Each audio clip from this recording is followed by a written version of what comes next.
With me now, she's a New York Times best-selling author, much to the New York Times chagrin, I assume. Her book, Shepherds for Sale, is a must-read. She's also a culture reporter at the Daily Wire, Megan Basham. Megan, good to see you. Good to see you. Thanks so much for having me. Of course. So I want to ask you about this tweet from Charlie Kirk from last week. We mentioned it on the show on Friday, I believe, but it is worth digging into a little more deeply. This is what he tweeted. He said, according to a new survey by George Barna, only 51% of people of faith plan to vote this November.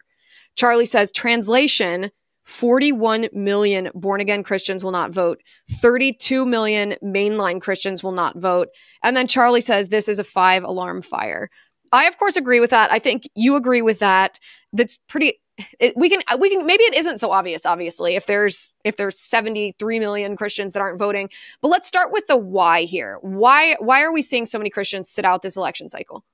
Right. And there's a really important data point in that Barna research, and it's that it's not just Christians that are sitting out. It is regular churchgoers. So it's not just the people who, culturally identify as Christians. Maybe they're not super committed to the voting process. It's actually really alarming that it's roughly 30 million who are the people who are at church every week and who typically are very committed to the political process. And Barna said in his research that he found that their voter enthusiasm is way down since 2020. So that is something that we really do need to talk about and notice. This isn't same old, same old.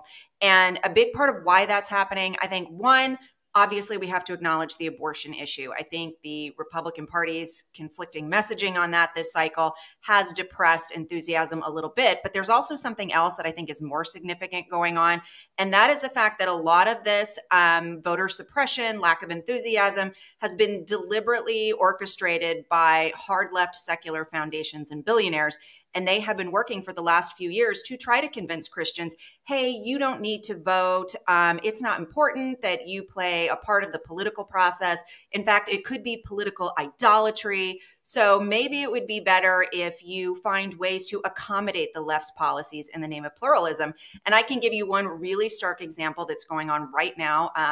It's a quote unquote Bible study curriculum that is called the After Party that was created by the editor-in-chief of Christianity Today, David French, and a Democrat Party Duke Divinity professor. So not a wide range of Christian political opinion there. All three never Trumpers, two of whom are supporting Kamala Harris openly.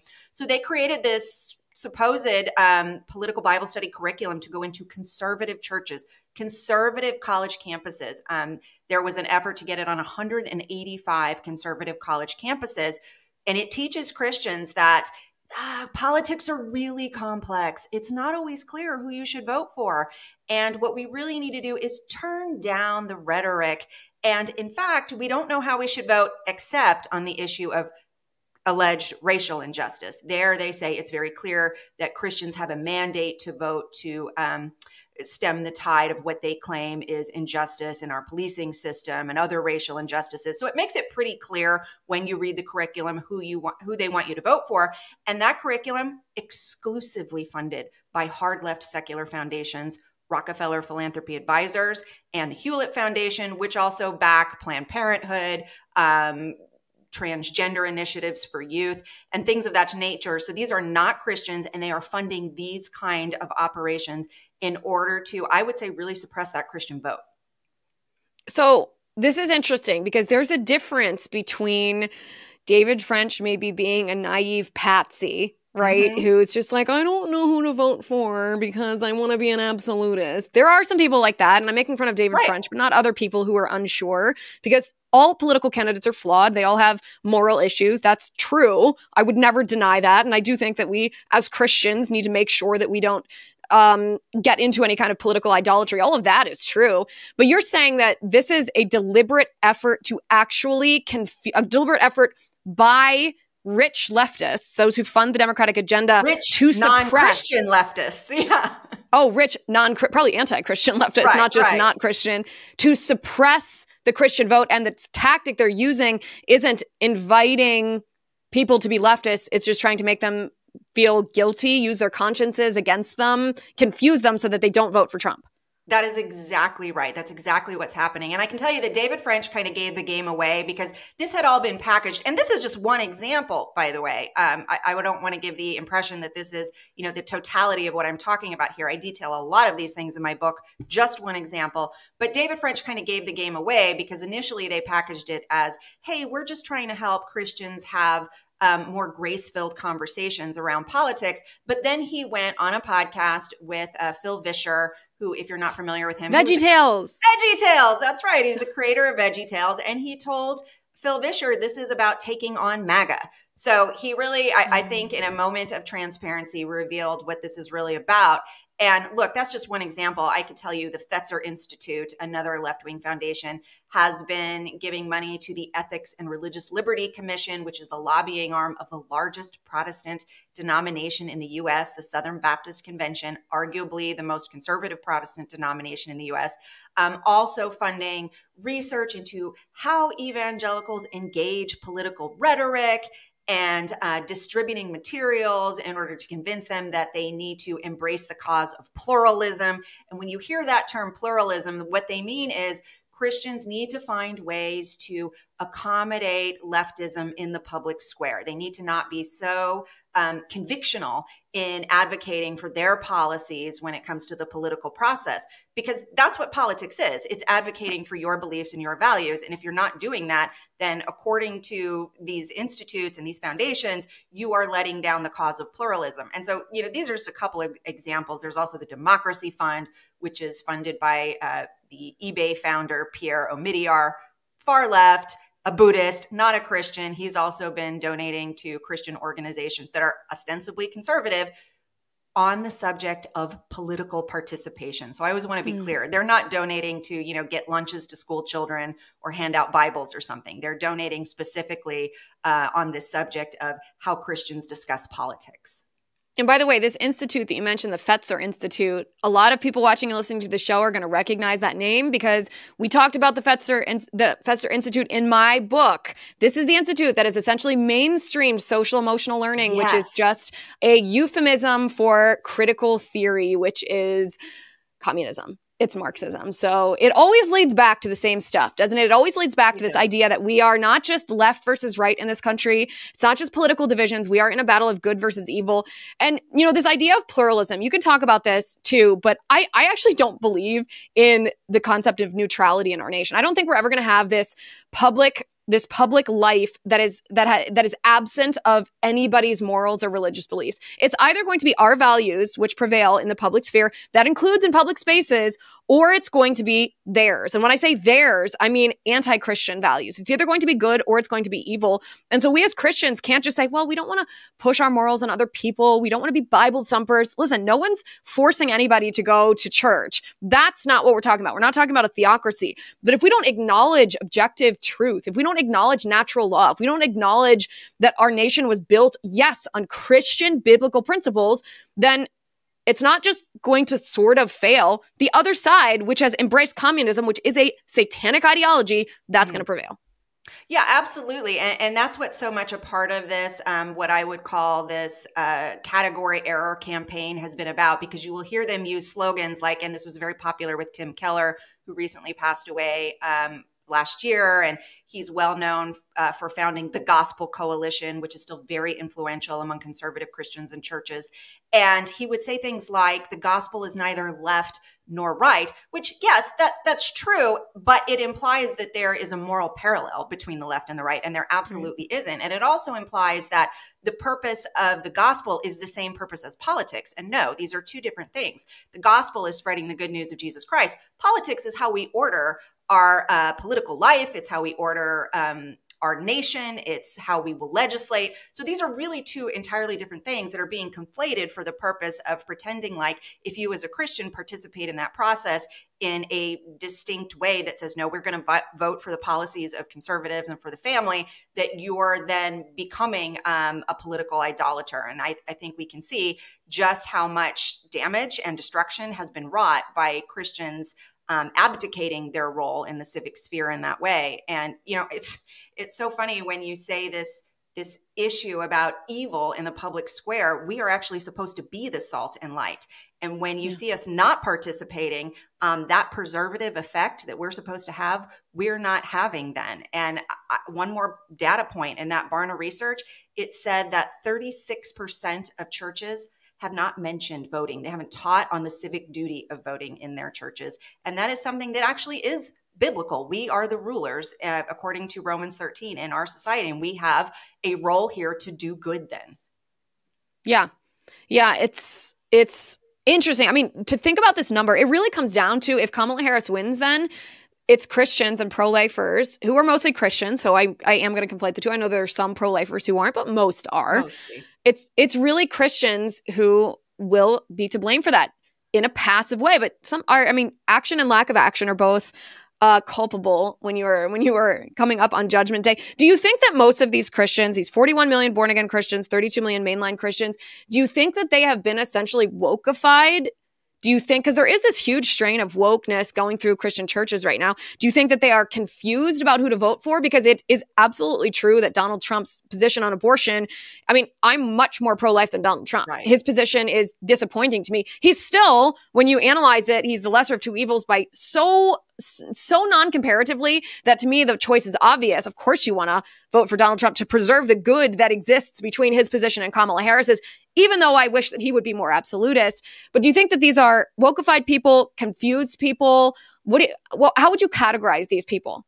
Yeah, I mean, I would say it's really two categories. You have some people who are confused and they've been somewhat shamed from thinking that, well, gosh, if I don't have the perfect candidate, then I guess we just have to sit out because someone doesn't represent our ideals in a perfect way. But then on the other hand, you do have some of these, and again, I just want to emphasize, these are not fringe or even recognized progressives who are doing this, but you have some of these evangelical Christian leaders who are actually arguing that we should vote for the not the lesser of two evils, but the greater of the two evils. So you have someone like the chairman of the board of Christianity Today is part of Evangelicals for Harris.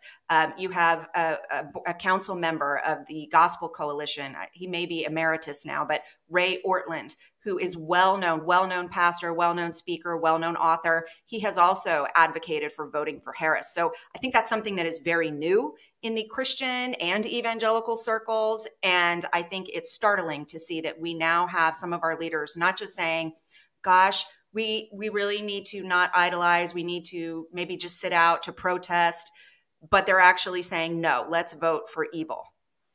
I think that's an important distinction to make too, because there are some Christians who are busy raising their families, busy going to churches, and may not understand the implications of ordering our political life. They think of it as just arguments in the United States Congress. They're not thinking, oh, the way that we order political society allows us to raise families, allows us to have our parental rights acknowledged and protected by the government, allows us to go to church and worship the God that we want in the way that we choose. They're busy. They're busy. Right. They're not wokeified. They're just busy. But that political order is closely tied to, I mean, it's why our country was founded, freedom of religion, so that we could worship the God that we want in the way that we choose. Do you think that some of these people that you mentioned, are they being directly paid? I mean, you mentioned the Gospel Coalition, you mentioned Phil Vischer, you mentioned the editor of Christianity Today. Are they being paid directly by the big Democrat anti-Christian elitists? Well, I mean, some of what I detail in the book is that their organizations are certainly being directly paid. So I can tell you that this after party curriculum that David French, Russell Moore, and the guy named Curtis Chang are running, they're taking money exclusively from Rockefeller and Hewlett. I can tell you that the ERLC has taken money from the Fetzer Institute. I can tell you that Trinity Forum, which is an organization that was founded by theologian Os Guinness, beloved, but after he left, it has started to go left. And they are taking money from the Democracy Fund. So yes, I mean, I don't know what they are personally taking home, but I can tell you that their organizations are certainly taking money from the left. And to those, Christian voters who are confused, I feel like, and busy, I just want to tell them, Proverbs tells us that a righteous man leaves an inheritance to his children's children. And we need to be thinking about the inheritance that we were left, the good inheritance of this nation and our system of self-government, and whether we're planning to leave that inheritance to our children and what obligations we have on that front. Yeah. Yeah. And I think too, the one of the things that I've been talking about recently is this this weighing of the lesser of two evils. And I think in an ideal world, none of us want to be in that situation. Right. We want to like our political candidates. We want to feel that they're champions. We want to feel that they're role models and good people. And I'm not sure that's actually ever been the case in the history of our nation. I say that kind of laughingly. Maybe George Washington, yeah. Maybe George Washington. Yeah. But very few of them were. I mean, even most of our founding fathers, these brilliant, inspired men, were very flawed. A lot of them had disordered sexual lives. Many of them were slave owners. Really immoral behavior on their part, and it didn't take away from the good that they were able to build in this nation and hand down to us. And we hope for their personal redemption. We hope that they repented of those sins. I have no idea if they did. I'm not God. I don't know. You don't know either. But I've been making this argument that we do have a responsibility to weigh the lesser of two evils, and that it shouldn't be such an emotional process to us, that is somewhat of an idolization of politics if we have this personal revulsion towards a candidate based on their sin. Well, that should actually be humbling, because our sin's like that to God all the time, right? So what we should do is take an emotional step back and say, listen, it's our responsibility to protect the dignity of all human life. Which candidate does this better? Now, you're never going to find a candidate that does it absolutely, and it's your responsibility to preserve that good that exists between the two when the one is the lesser of two evils. I've gotten some pushback, though, from Christians on that view, and I'm interested in your take on it. Well, a couple of things. One, I would say that these personalities really do come and go, and they are all sinful. They are all fallen, because that's all you're going to get in this world. So, some may be actual Christians that we put in office, and we want that and we desire that, but we're not always going to get that. And so we have to take the best option that we can get, because the purpose of government is to ensure as much righteousness as possible in the public square.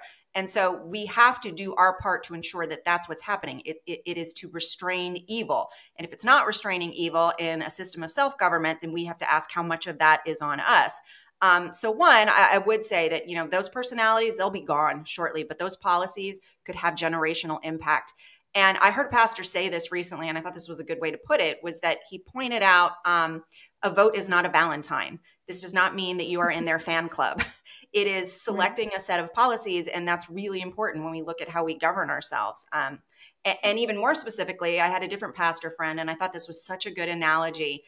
What he said was, when it comes to the issue of life, Christians, pro-lifers, have been asking for an apple pie from the GOP. They would like Trump to deliver them a baked apple pie. But Trump isn't going to give them an apple pie, because that's not who Trump is.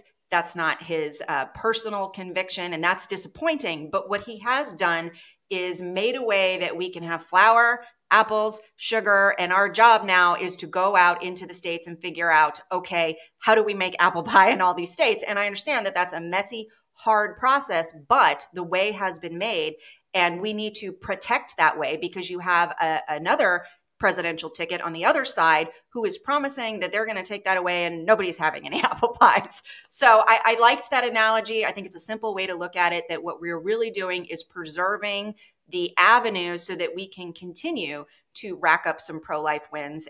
And that really, at this point, is bigger than Trump, and it will go far beyond Trump. Yeah. And you have a candidate in Kamala Harris who champions and smiles about abortion up until the moment of birth. Big, healthy babies, 7, 8, and 9 months inside the mother's womb, being ripped apart for no reason other than convenience, who has a running mate who signed a law that allows doctors to deny medical care to babies born alive after botched abortions. It doesn't get more evil than that. It simply does not. And that doesn't even take into account issues of inflation so that you can support your family, issues of religious liberty so that you can worship God, issues of keeping our nation safe and getting us out of forever wars so our children don't die to line the pockets of warmongers. That doesn't take into account transing innocent children, mutilating their bodies in the name of a communist ideology, filling their minds with critical race theory, telling them they're evil because of the color of their skin or oppressed based on the color of their skin, the crime and safety in our cities, an open border that is not about welcoming the sojourner, but is about criminals, cartels, gang members coming in, ravishing our city, overwhelming our welfare system as a deliberate plot for the Democrats to destroy our system of government and impose their tyranny. These are all things that it should be very easy for Christians to see that Donald Trump is the superior candidate, regardless of whether he is as pro-life as we are or not, which, again, I wish he would be. Yeah, and I think that we're all feeling that way about the GOP generally, because that was the platform that came down. But let's also remember that this isn't just an election in which Donald Trump is going to be on the ballot. There's going to be senators, congressmen, down ballot issues. We can look at the abortion amendment that is up for the vote in Florida. It's appalling. It will completely leave basically every unborn, preborn life at the mercy of a mother's whims. And those are things also that Christians need to get out and vote for. And so I don't think that you can justifiably say, well, I don't like Donald Trump, or I find him morally objectionable, so I'm not going to vote. I cannot bind people's consciences on that issue, but I would certainly tell them he is not the only person on the ballot. So even if you feel like you can't vote for him, you can't abstain here on some of these other moral issues. I think we have a stewardship duty to get out and make our voices heard as Christians, and to be that salt and light in the public square. Now, I think you should vote for president, but if you really feel that you can't because of your, spirit-led conscience issues, then I can't tell you to violate that. But I think certainly a lot of prayerful soul searching ought to be happening among churches as to just how much guidance they're offering and how much truly biblical teaching they're offering. Because one of the things that Barna said was that they're just avoiding the election, that you have just a huge amount of churches who are saying, we don't quite know how to talk about it. So we as pastors are going to abdicate our responsibility and just not talk about it. Yeah, and I think I would take it one step further than you. I think people do have a responsibility to vote in the presidential election. And I think as Christians, we have a moral responsibility to vote for the lesser of two evils, to preserve the good that exists between that lesser and the greater of the two evils. Policy-wise, personalities aside, I don't care about anybody's personality here. Also, guys, everybody watching, you should check with your churches. You should check with the organizations that your churches work with and see where they're getting money from. Because if your church or a Bible study that your church is partaking in, or the leadership or any kind of association with left-wing organizations, you should speak up, because it's going to take us as Christians, as the body of Christ, to get this out of Christian churches so that we don't have Christianity being wokeified. We know what the left's tactic is. It's the infiltration and overthrow the civil institutions in our country. We've seen this in the media. We've seen this in education. We've seen this in the law. They obviously are coming after the family, but don't forget, religion is also a civil institution, a pillar of our country, and they are doing their best to subvert us from within, because without religion, without family, without a free press, without the law, without all of these, without the education system, we're going to fall, and it's going to be easy for them to overthrow our government. That's what we're seeing happening. Megan Basham, thank you for all that you do, reporting this, exposing this. Guys, go get her book. It's called Shepherds for Sale. The New York Times put her on the bestseller list, and you know that they hated every minute of it, which is just another reason for you to buy the book. Thanks for being here, Megan. Thanks for having me.